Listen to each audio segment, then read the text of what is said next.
Skelly and I were thinking. Skelly. If we compare Democrats and Republicans to sports, Democrats are the Patriots. They just win. Dynasty. I think they got 7. That's a lot of winning. If there was baseball, the Yankees. If it's the NBA, they're the Bulls. Democrats just win all the time, especially in New York, California, and Illinois. And they win in 20 plus years, top to bottom. Maybe not 20 in New York. Illinois is probably like since the start of time. California was like 26 years. New York's got to be at least 15. So it's pretty safe to say we've gotten a good taste of the policies of the Democrats. We can see what their policies give us because we vote for them and all they do is win. It's the red wave that never comes. It's the blue tidal wave they would see. Stop it. He always tells me not to talk so much. This is the reaction. So I'm not being unfair when I talk about New York City because we elected them.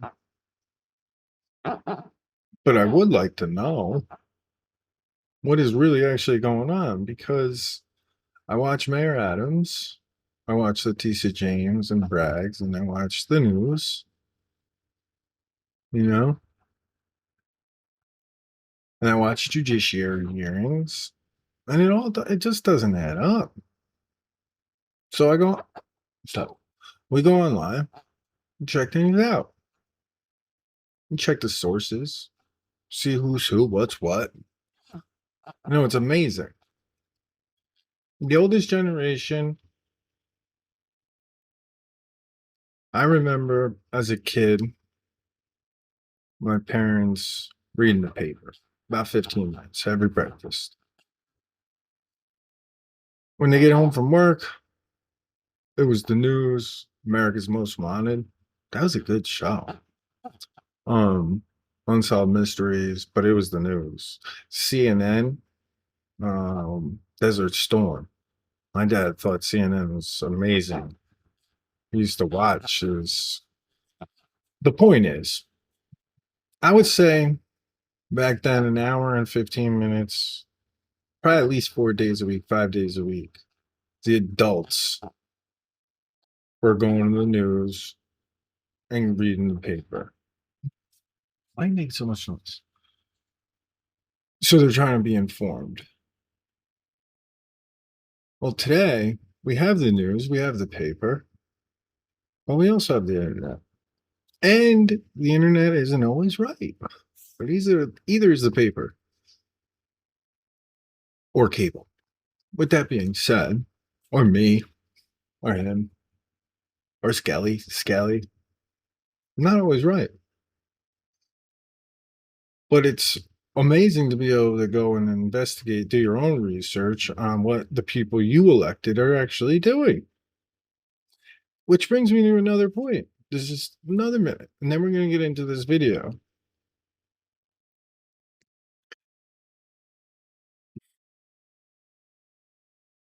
If Why do we not want to talk about policies? It would seem to me that in communist countries, whatever they are, the biggest thing is people being able to talk, give their opinion, make choices. And I find that America has, we don't, I get it, there's a time and place for everything. Seriously. But we don't have to like be mad at each other. We can talk and grab our phones and go to YouTube and you can watch and you can say this is crazy. and then you can never watch it again. Or you can keep watching. Skelly watch. So the point of this video is New York City. Just we hear Bidenomics. I think that's right. And we hear Mayor Adams say crime is down and business is booming. It don't look like that. I don't know why they saying all that. Because it really don't look like that. Let's see. Skelly, it's only a 6-minute intro, Skelly. Stop it. So now, let's get into it.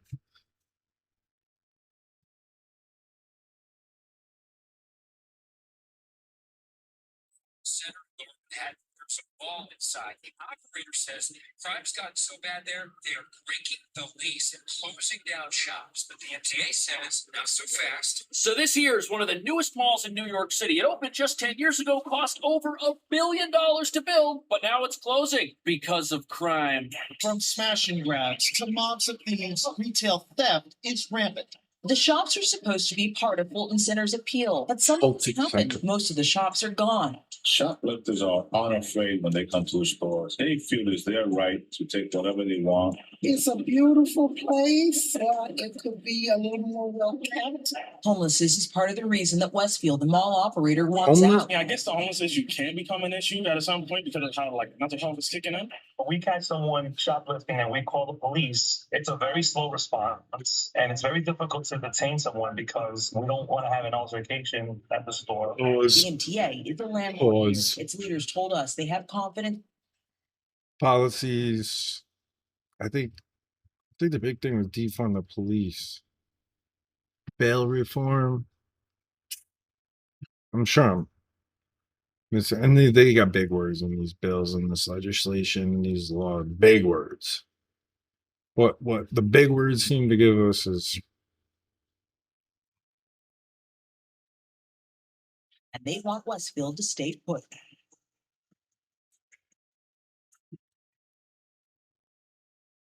So this $1 billion facility is about to turn into an abandoned symbol of urban decay. And there's actually a SWAT team walking into the building right now. But what nobody's talking about is that if this facility isn't safe, no business in the area is safe because the city owns this place, they control the police, and if they can't keep the criminals out of here, your business doesn't stand a chance either. And once this place shuts down, it could have massive ramifications, not just for the immediate neighborhood, but for the entire city. But before we get into what the closure of this state-of-the-art facility means and the real reasons why it's actually happening, it's important to understand that not only is allowing out-of-control crime a bad decision on the part of the city, building this facility may have been a massive mistake from the very beginning, and it may have been doomed from the onset, which means it never should have been put here. But apparently the city thinks it's possible to save what's left of this place, which is why the police are now on site. But as you can see from all the empty businesses, might not matter.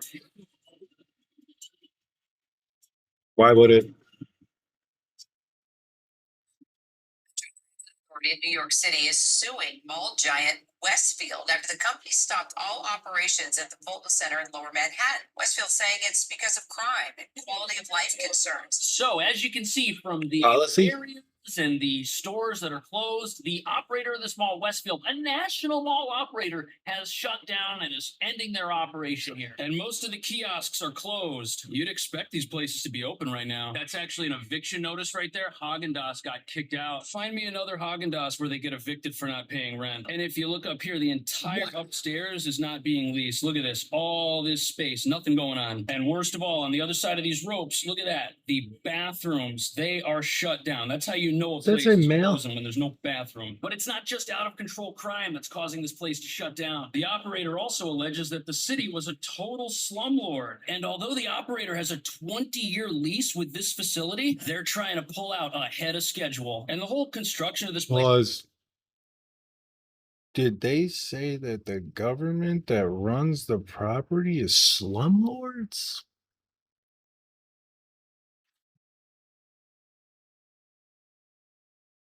It's weird.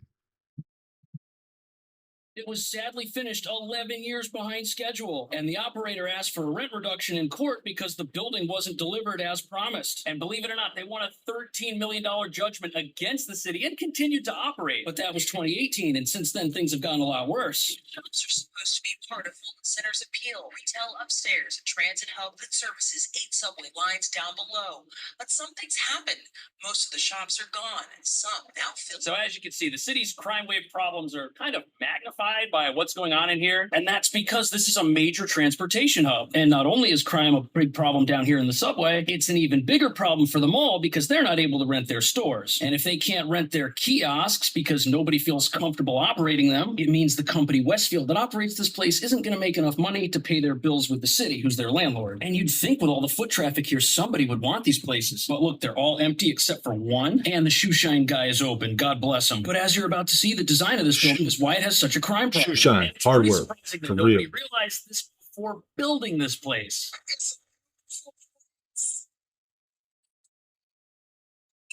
Homelessness is part of the reason that Westfield, the mall operator, wants out. Its leaders say crime is also a big issue. So much so that some shop owners aren't renewing leases, others breaking them early. Yeah, I guess the homeless. So this is a beautiful building, but Beautiful. there's a lot of what almost seems like unnecessary open space. Maybe that's just the way transit centers are designed, but it's actually more than that with this building. You've got 1, 2, 3, 4, and 5 exits all here at street level. And that basically limits the businesses that can be here to just food. Because if you're selling physical products in a city where there's a massive shoplifting problem, anyone who steals something can escape right there. And that might be why a lot of these places are boarded up. And even this one that has a kitchen, you can see they've got the art pieces in here. I mean, it looks good nice. for an empty storefront, but it's still an empty storefront. And another it's big an problem is that empty. because there's a subway terminal in here, that means that this place has to be a 24/7 facility. And it's the busiest train station in Lower Manhattan. And what that means is even though you have private businesses in here, the place is always open, it's never closed, and folks are in here after hours. On top of that, subway crime has exploded in recent weeks, so much so that the National Guard has been deployed at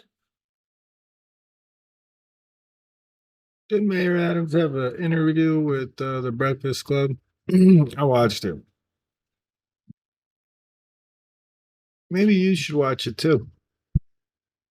It's interesting. what making the standout feature of this place that it is a transportation hub. The reason there's so much crime in here, these businesses can't operate. And when you combine that with New York's soft on crime policies, you've got a recipe for disaster, which is exactly what we're we witnessing. can fix it though.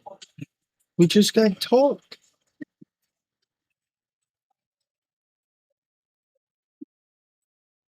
Wednesday, we saw homeless advocates near the turnstiles. The MTA is the landlord here. Its leaders told us they have confidence in the NYPD to deal with the crime, and they want Westfield to. So, as you can see, you've got a lot of trains flowing right through the center of this facility. This is the entrance. 8 of the trains are here. The other 2 are down the hall. And the subway trains, they're the wild card feature that was either going to make this place or break this place. And we already know how this has turned out. But in a perfectly crime-free city with no problems in the subway or on the streets, the foot traffic from all these train lines would be an asset to all of these businesses. But the crime is so bad. We've got the National Guard patrolling certain subways. We've got police all over the place. There's a big surge right now trying to bring it under control. Not to mention, there's a lot of crime going on in the actual terminals, on the actual trains, and instead of paying foot traffic flowing from the subway to the businesses that are here, you have a situation where crime comes out of there and gets in here. And when you look at headlines like this that are taking place in the subway, how is a business going to operate in this kind of environment? And if the environment's not pleasant, people aren't going to come in here and eat lunch, which is why these restaurants are all in the process of shutting down. And this is what happens when the only foot traffic you attract is negative foot traffic. In a perfect world, things would be different. But given the current lay of the land, I don't think what we're watching here is surprising. And now we're in a situation where a lot of people it is overcharging for the market value of this space. Businesses are closed because they're not able to operate and make any money. Therefore, the person renting it isn't able to pay their rent on time. The whole thing's He's about to say it's a disaster.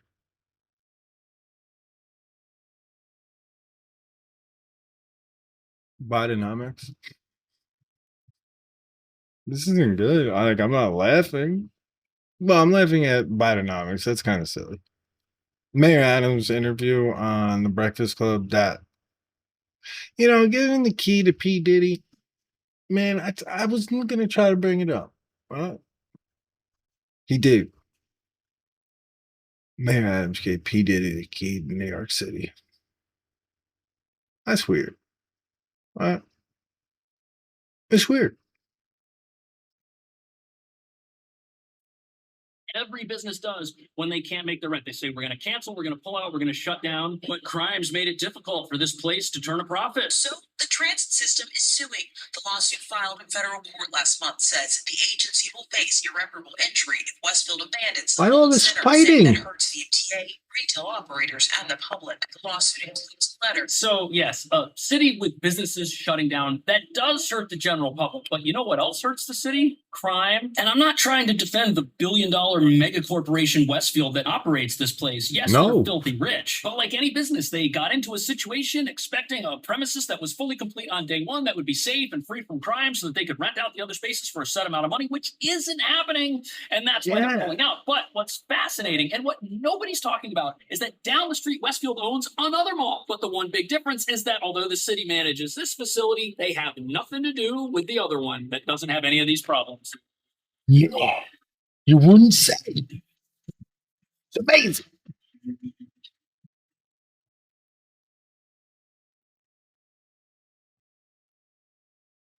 Bidenomics. Inside the Oculus, which is another transit hub. The MTA also tells us in the wake of 9/11, Fulton Center was a centerpiece of redevelopment in Lower Manhattan. So, interesting thing about the Oculus, it's also a shopping say? center, and it connects to the same trains that go to the Fulton Center. And because they're connected, it's very strange that this place looks totally different from that place, especially when you consider that the same tenant is renting out this place as well. But before we uncover why these two places have very different futures ahead of them, it's important to understand that although the MTA says the Fulton Center is a piece of New York City's 9/11 redevelopment history, this place is the exact same thing to a much greater extent. Just look at the interior. It's incredible. And the outside of it kind of looks like a skeleton for some reason. And the Oculus is actually across the street from the 9/11 memorial. That's where all of these people are heading. We're right next to the Freedom Tower, and this building also serves as a transit hub for traffic from New Jersey. And here's where things get interesting. The designer of this facility is actually the Westfield, who is also the mall tenant. And not only did they have a hand in designing the mall portion Tell me of more. this facility, they were renting the prior facility since back in 1975, which means this place was specifically designed to make money. And it also includes some design choices that make it basically impossible for crime to occur here like it does down the street, even though it's connected to the exact same subway station. This guy, I mean, you know, So the You ain't even gotta be brilliant in here. It's the first big difference See, Skelly, I between how told the you. subway works at this station and the Fulton Center. And even though these two stations are connected, this one does not have the same feel to it as the Fulton Center does. I'll explain what I mean. On one end of the station, you've got the number 1 train, and then all the way at the other end, you've got the R and the W, and then you can connect to the Fulton Center itself. And this is essentially a much more isolated location They than got the ice Fulton cream. Center, which lets you off kind of right in the middle of downtown, steps from Wall Street. And believe it or not, that few block difference makes a big difference. People don't have the same reason to come here as they do the Fulton Center. On top of that, all the little kiosks here are open and flourishing. I don't remember seeing a piano at the Fulton Center. You can see That's how cool as something hell. like this would be a magnet for shoplifters if we weren't in a secure area, but you don't have mass crime being committed across from the Apple Store. And the Apple Store here is the bottom level and the top level, so it's 2 floors. This is not the kind of place that could exist across the street. And this is also one of the few New York City transit locations where you've got New Jersey traffic, which makes this an interstate transit hub. And that means the way that it is policed has nothing to do with the New York City Police Department, which is also somewhat of a crime deterrent in its own right. I was deep.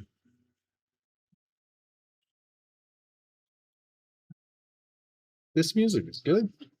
So, the police force responsible for this facility is the Port Authority Police, not the New York City Police. Now, it's not that one is better than the other, but they do have different budgets. Right now, the NYPD has a lot of staffing shortages. Last year, there were some budget cuts that negatively affected how well they're able to do their jobs. But the Port Authority Police operate in New York and in New Jersey, and they do not get their funding from the city, which means if the city has budget problems, it doesn't affect them. In fact, even though this facility is in New York and connects to the New York subway, it is not owned by New York City. It's owned by the Port Authority. So the landlord is different, which is why even though the tenant's the same, they're having a very different experience here. And what most people don't know is that the Port Authority Police Department is actually pretty big. They've got about 2,000 officers, and their job is to oversee transportation infrastructure that traverses New Jersey and New York. And even though they have to obey the same laws as the New York City police, and their arrest process is not any different, the leadership is different, and many people blame the city's leadership for a lot of the crime problems that are happening. So you've got different foot traffic all together, along with a mix of tourists, and an entirely different police force.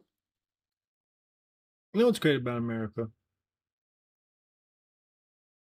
We get to talk about the leadership because we elected. It's insane to be able to like research this stuff and see what we put into power, and then know that we can vote in 188 days. And what's even crazier is I never voted before. I never knew all this stuff was going on. But I also never really trusted the media or newspaper. And now we got YouTube. And we got everyone with a cell phone. And we can do our own sourcing or investigating. This is wild. Hey, blue wave, baby. 20 years. It ain't even hard to argue policy when you've been in power for 20 years and you keep getting voted into power. Weird. Without funding problems or budget cuts. Plus, this place was designed by the tenant who ended up renting it, which is why they signed a 99-year lease on this facility. And although there are some empty storefronts, these are in a very out-of-the-way part of the station over by the New Jersey trains. But all of the spots in the center of the facility, by the impressive view in the windows, these are pretty much all leased out, which is a lot different than the Fulton Center, where you see empty storefronts immediately after walking in. And whereas the NYPD tends to shift its resources around to where the greatest need is because they're understaffed, the Port Authority police, they're always here. And what's also interesting is that since this place was designed by the group who was going to rent it and use it to make money, a lot of what you see in here feels happier, friendlier, and much more inviting. Almost as if it was designed to succeed from the very beginning with a very specific purpose in mind. Do you notice how everything here is white and it's well lit and it just seems like a happy environment? Well, that's because this place was designed as a shopping mall and not a subway station. And these luxury brands aren't trying to put their business in a subway terminal. In fact, if this place didn't look and feel luxurious, it wouldn't be able to attract this type of tenant in the first place. And that's because while at the Fulton Center, the goal is to force subway traffic from the center of the building through the exits. Here, subway traffic is relegated to the sides of the facility, and you have to go out of your way to get to the subway if you're already inside here. So at one place, the subway is in the way and part of the problem, but here it's out of sight, out of mind. And those big glass doors that you have dividing the mall from the subway, even though they're never closed, they have a lot to do with why it feels so separate. And this also has a major effect on crime. If that's where your escape is, how are you going to shoplift from a store at the opposite end of this place? Look, you've got the up escalator and the set of stairs, but you don't have 10 escalators all right next to each other like you do at the Fulton Center. You just have this one way up, one way down. And that's because malls are designed to trap you inside, so you spend as much money as possible. All right. You know what? We'll finish it. From where you get off the train to the street as quickly as possible. The design accomplishes that, but it's not well suited to leasing out, having luxury brands inside. And if you want to get up here to where the street is, and you're down here where the walkway is inside the store, you're going to have to go all the way around and find an exit. And look at this exit. No escalators, just a set of nice looking marble steps. And then when you finally do get to the top, there's another escalator and another set of steps. And there's police. And what that basically means is if you're going to try and steal something, getting out of here is going to be an absolute nightmare because the building is designed to keep you inside as long as possible. What's fascinating is that these two places were both built right around the same time, and they ended up being so different once they were completed. And even though obviously one is working out way better than the other, the city in building the Fulton Center probably didn't predict that crime would rise to the levels that it's at now and become totally uncontrollable. But even though the Fulton Center's closure could lead to increased theft and shoplifting at the stores that surround it, that crime spillover spillover may not occur here to the same degree at all. And that's why it makes it look like the Fulton Center's design from the get-go was just Totally. a bad idea. The design itself doesn't attract high-value tenants, which means every commercial space inside the Fulton Center was never going to get the same dollar amount that the commercial spaces here inside the Oculus were eventually going to get. Apple will pay millions for a store, but they're not going to pay thousands of dollars for a store, save a whole bunch of money, and then be proud of themselves. No, they want the best store they can get.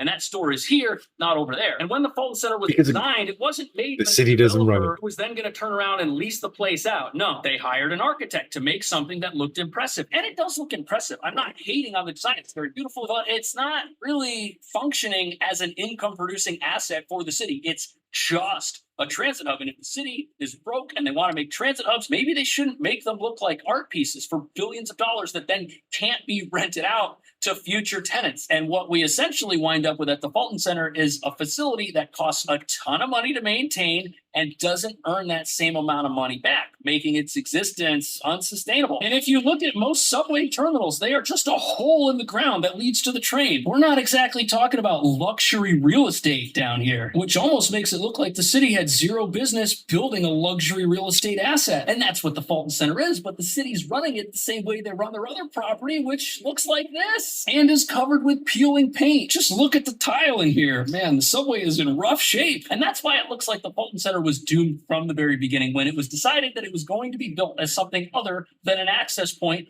for the subway, which essentially means that its standout design feature, direct access to the subway, is also the reason that it's shutting down. But will its shutdown contribute to more store closures and more crime in the immediate area now that it's gone and now that criminals need a new target? Let me know what you think. Thanks for watching. I'll see you in the next video. He's the man. You know what it is? He's the man. Hey, all we can do. That butter looks good. All we can do is do our own research. I guess you don't even really have to talk about it, although that's kind of silly because not everybody's doing their research. That's okay. Because you get to do what you want to do. I like that. Skelly. We gotta go. It's just what it is. We gotta vote.